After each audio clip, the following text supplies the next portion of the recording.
继续来关心，之前因为查间谍的案件，煞是爆出华航的员工涉嫌把总统专机的资讯泄露出去。调查立委认为讲，元首的行程去互流出去，会造成严重的国安问题。有学者就分析，中国渗透台湾的手段，毋是干那锁定伫咧有军人背景的人，所以除了强化国安机密源头的管理，危机的处理嘛真重要。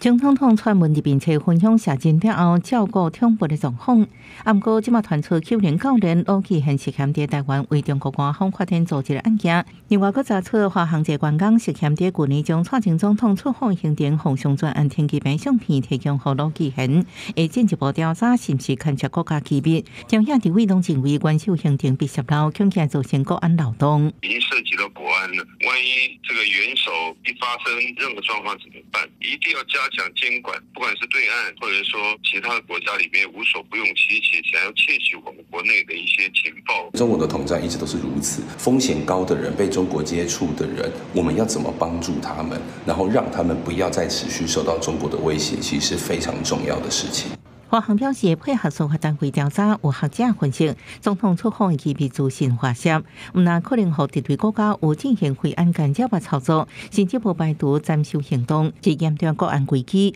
而且，阁互华航员工泄露，可见对华渗透台湾手段，毋但是锁定有军人背景的人，不过台湾是民主国家，无法度100%防止机密泄露。防密防谍的事情，其实确实是防不胜防，这也是一个走向民主里面一个比较必然之恶啦。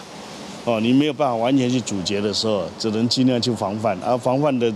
情况就是从源头做起。学者认为，除了继续强化国安机密的源头管理，出现漏洞时阵危机处理也真重要。政府甲反政府之间的攻防，上重要是防止渗透破坏。记者综合报道。